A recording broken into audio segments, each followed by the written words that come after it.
ಶಾಸಕ ಮುನಿರತ್ನ ಅವರಿದ್ದ ಜಾತಿ ನಿಂದನೆ ಪ್ರಕರಣಕ್ಕೆ ಸಂಬಂಧಪಟ್ಟಂತೆ ಒಕ್ಕಲಿಗ ನಾಯಕರಿಂದ ಸಿಎಂ ಸಿದ್ದರಾಮಯ್ಯಗೆ ದೂರು ಸಲ್ಲಿಸುವುದಕ್ಕೆ ಮುಂದಾಗಿದ್ದಾರೆ.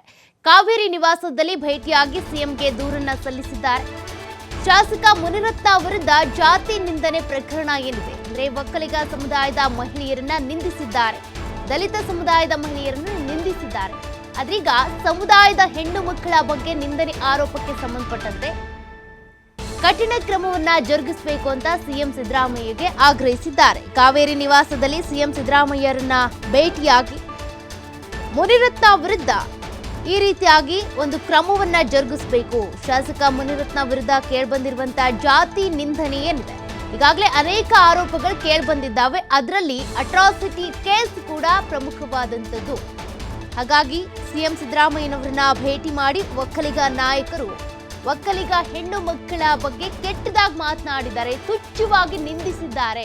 ಹೀಗಾಗಿ ಮುನಿರತ್ನ ವಿರುದ್ಧ ಕ್ರಮವನ್ನ ಕೈಗೊಳ್ಳಬೇಕು, ಕಠಿಣ ಕ್ರಮ ಆಗಬೇಕು ಅಂತ ಸಿಎಂ ಸಿದ್ದರಾಮಯ್ಯನವರನ್ನ ಭೇಟಿಯಾಗಿ ಅವರಿಗೆ ಈ ರೀತಿಯಾಗಿ ಒಂದು ಮನವಿ ಪತ್ರವನ್ನು ಕೊಟ್ಟಿದ್ದಾರೆ.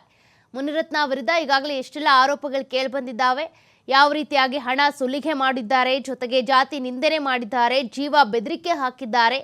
ಇದೆಲ್ಲ ಆರೋಪಗಳ ಜೊತೆಗೆ ಒಕ್ಕಲಿಗ ದಲಿತ ಹೆಣ್ಣು ಮಕ್ಕಳ ಬಗ್ಗೆ ಕೂಡ ಕೆಟ್ಟದಾಗಿ ನಿಂದಿಸಿದ್ದಾರೆ. ಹೀಗಾಗಿ ಒಕ್ಕಲಿಗ ಸಮುದಾಯದ ಕೆಲ ಮುಖಂಡರೇನಿದ್ದಾರೆ ಸಿಎಂ ಸಿದ್ದರಾಮಯ್ಯನವರನ್ನ ಕಾವೇರಿ ನಿವಾಸದಲ್ಲಿ ಭೇಟಿಯಾಗಿ ದೂರನ್ನ ಕೂಡ ಕೊಟ್ಟಿದ್ದಾರೆ.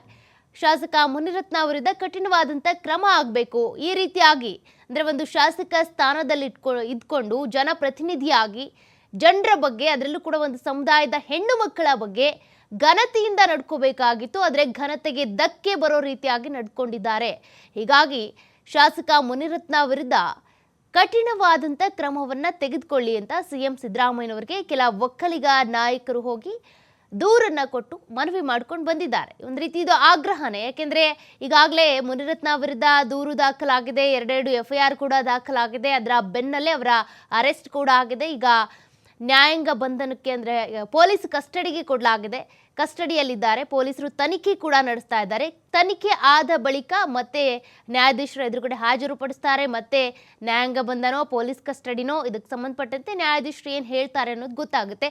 ಸದ್ಯಕ್ಕೆ ತನಿಖೆ ಫೇಸ್ ಮಾಡ್ತಾ ಇರುವಂಥ ಮುನಿರತ್ನ ಹೇಳ್ತಾ ಇರುವಂಥದ್ದು ಇದು ನಾನು ಮಾತನಾಡಿರೋ ಆಡಿಯೋನೇ ಅಲ್ಲ, ಫೇಕ್ ಅಂತ ಹೇಳ್ತಿದ್ದಾರೆ. ಅದರಲ್ಲಿರುವಂಥ ಧ್ವನಿ ಸುರುಳಿ ಏನಿದೆ, ಅದರಲ್ಲಿರೋ ವಾಯ್ಸ್ ನಂದು ಅಲ್ವೇ ಅಲ್ಲ, ಟೆಕ್ನಾಲಜಿ ಇಷ್ಟೊಂದೆಲ್ಲ ಇಂಪ್ರೂವ್ ಆಗಿರೋದ್ರಿಂದ ನನ್ನ ವಾಯ್ಸ್ ಅಲ್ಲ, ಇದು ಫೇಕು, ಈ ರೀತಿ ಕ್ರಿಯೇಟ್ ಮಾಡಿದ್ದಾರೆ, ಹಾಗೆ ಹೀಗೆ ಅನ್ನುವಂಥ ಆ ರೀತಿಯಾಗಿ ಆರೋಪಿಸ್ತಿದ್ದಾರೆ ಅವರು. ಆದರೆ ಅವ್ರ ವಿರುದ್ಧ ಬಂದಿರುವಂಥ ಈ ಗಂಭೀರ ಆರೋಪಗಳನ್ನು ಇಟ್ಕೊಂಡು 2 FIR ದಾಖಲಾಗಿದ್ದಾವೆ. ಜೊತೆಗೆ ನಿನ್ನೆ ನರಸೀಪುರದಲ್ಲೂ ಕೂಡ ಅವರ ವಿರುದ್ಧ ಒಂದು ಪೊಲೀಸ್ ಠಾಣೆಯಲ್ಲಿ ಮತ್ತೊಂದು ಪ್ರಕರಣ ಕೂಡ ದಾಖಲಾಗಿದೆ. ಇಷ್ಟೆಲ್ಲ ಆರೋಪಗಳನ್ನು ಹೊತ್ಕೊಂಡಿರುವಂಥ ಶಾಸಕ ಮುನಿರತ್ನ ವಿರುದ್ಧ ಮತ್ತೆ ಒಕ್ಕಲಿಗ ನಾಯಕರು ಕೂಡ ಸಿದ್ದರಾಮಯ್ಯನವರನ್ನ ಭೇಟಿಯಾಗಿ ಮತ್ತೊಂದು ದೂರನ್ನ ಕೊಟ್ಟಿದ್ದಾರೆ.